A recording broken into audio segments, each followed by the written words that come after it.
So working with Share is a very cool app. Like I say, you can go out and share pretty much any content online, probably 90% of it. If it's relevant to your market, and you can put your branding on that piece of content. So you don't have to be constantly creating content for your market. Anything you're sharing out on social media, you can then use other people's content, but with your brand all over it. So, if you're part of the Yocal group on Facebook, you would have noticed that a lot of the articles that we share on there, if it's not ours, we have our branding on it, and that's to pull people back to the group. But obviously, you can use it to take them anywhere you really want them to. So let's have a look at Share. Let's just have a look at a few examples quick. So we've got all these different examples, and I'll just open up the first one for you. Now obviously this article is not ours, it's from the AdLab blog. Just get it to load. For some reason the internet seems a little bit slow. Oh, there we go, finally. Alright, so it's not our article, but it's very cool information that I think our visitors and subscribers would like to go through. And obviously they can read through this article without it being too much of a hindrance. But underneath we've created this little box, so obviously it is linked back to us. And ask your questions in the Effective Lead Generation private group, and this button goes to that group. If I click on it, it's got our call to action, and it's got those, just to prove that, it's got our group here, and it takes us back to the group and probably gets people to join up on the group as well. So let's just go back out of here. We'll go back to our article. So we can create boxes like this, probably the main way of doing it. Obviously people can close that box if they want to. And if we scroll down, we've got a whole lot of different options here. These are ones that we've set up in the past. And we've got as you can see, we've created our own domain to use to share these things. If you want to learn how to do that, again, just go into the support, and it has full details on how to create your own domain. But if you want to start with Share, the first thing we want to do is create a brand. Alright, we've got a few example brands, 1 or 2 clients, and just a few example brands. We just click on New Brand. You'll type in your brand name, your website, a short description of your brand. You can then, your brand image, if you have the URL to it, you can put it in there. Otherwise you can just upload a new image from your computer. Now public timeline, we'll go into that a bit later. I normally just leave it on no. But if you say yes, people can then see all the content that you've shared over a specific period of time. So it's really up to you, but we'll go into more detail at our later stage. So we just upload an image from a computer. Like anything, you can find your image, upload it, and you will have created a brand. So for now, I'm just going to close it, but that's all you need to do in terms of creating brands. You can then go to boxes, and this is to create a new box. So these are the boxes that you're now going to share on these different on these articles, like this one. Alright, so just go here and we say great, I want to create a new box. The reason you want to create a brand first is because you need to choose the brand. Right, you can have an opt-in form where people actually have to put an email address in, so you can have an offer right on that content. It could be for a lead magnet, it could be for people wanting to direct consultation, anything you really want. You can put an opt-in form right on there.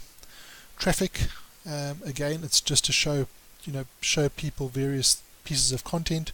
On traffic, you could just put a code in there, say for instance from Facebook, and create a custom audience out of everybody that's visited that specific piece of content.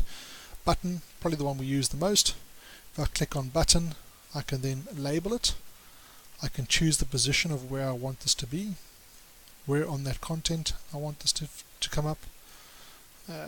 Bottom left is probably the best one.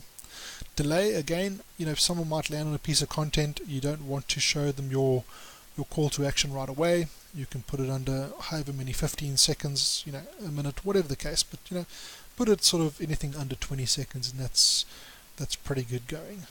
Alright, then link URL. Obviously this is where you want to send them to. So let's use this example again.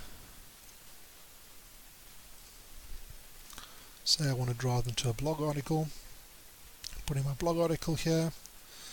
Let's put it under 5 seconds. Just call this test. Alright, nice description. I'm not going to put anything too detailed in here.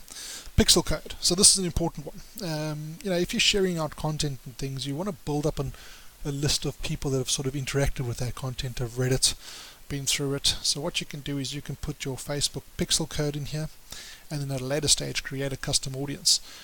So you can pick up everybody that's viewed, gone to this article, for instance. So let me give you a quick example of that. If I stuck my code from Facebook in here, what we're doing is you start tracking everybody that's visited a specific article. Now, the articles we've shared out, so if I hover over this, for instance, blog article visitors, those are 3 different articles that we've been sharing out over time. And that's built up a custom audience of 1,600 people that have visited those articles, probably in the last 2 weeks. Now, if someone is looking or reading an article like that one I showed you initially, the AdLab blog one, that person is pretty much interested in that type of stuff. So they down the line, they could be a potential customer for us. So we could end up advertising directly to them because they know they've shown interest in the articles we've shared. And like I say, they're probably more targeted than just general targeting on Facebook. So you want to build up an audience of all the people that have viewed your ads, your offers, your content, whatever the case. Build up those audiences, and when it comes to paid advertising, you can advertise to people that are probably a lot more interested in what you have to offer than just general targeting. Alright, so go here. You can also put in your Google Analytics code as well, so you can also track how many visitors have been there, but the Facebook pixel is probably the best one. Go next. Alright, we can change our style. You can change it to full width. You can change it to square. It can be one piece, but generally you can go full width. You can then just play around. We've got a few different color options. Alright, pink jumps out at you. So does goldfish, but you can change a few things just to make it a bit more eye-catching and jump out. And I can then save it. Once I've saved it, I can use this article, or this box at least, on my different campaigns that I set up. So again, I can come in here, I can edit it, I can clone them, if I want to create another one. A brand timeline, this is the one I was talking about earlier when you said yes or no. Here you can see all the different content pieces that have been shared based on this brand timeline. Alright, so if I come back to share here and I create my new campaign, again we're just going to call this test. And website, this is the article that you find that you now want to share out. Here you choose, we'll go find a piece there now. We choose a box. So we can either choose a box or a pop-up conversion mat like we had in Amplify or with Engage. You can create a conversion mat or pop-up box, either one. So I can have that one. I can choose any one of the pop-ups that I've created here to come up, or I can choose my box. And I can go down and find my test button. So yeah, I want to test my test. Alright, just leave it as that. Now let's go find an article that we can use.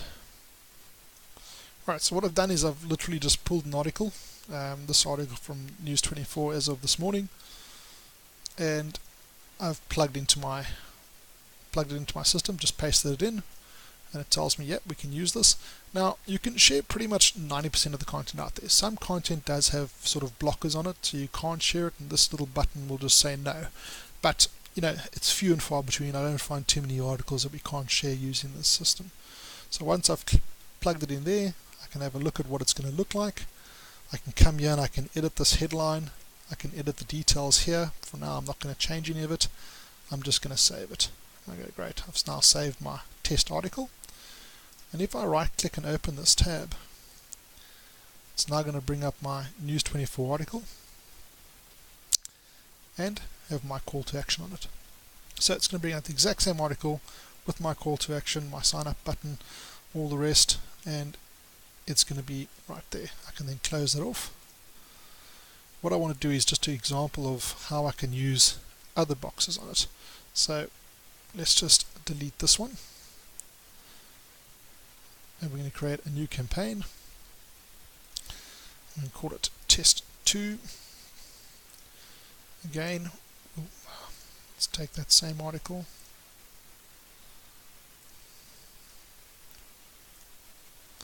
plug it in. Alright, it says great. This time I want to use a pop-up, and let's have a look. See, let's go with this one. Actually, don't even know what that is, but let's have a look here quickly. Again, I can just save it. If I open this next test, I now have my Wheels 24 article. And I think this was my scroll box. So if I'm scrolling through my content,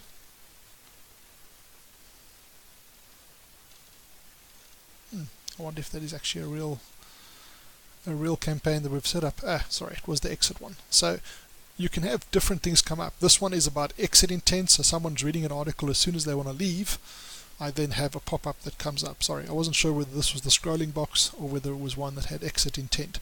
So you can create all sorts of things on your shared content that can get people to engage with you. So this one, again, someone's read it, they're about to close the article, and this exit intent jumps up at us.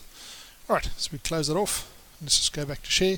So that's essentially how you can work with share. Alright, it's a really cool app that you can use on all sorts of content, get stuff out there and keep your branding on that content.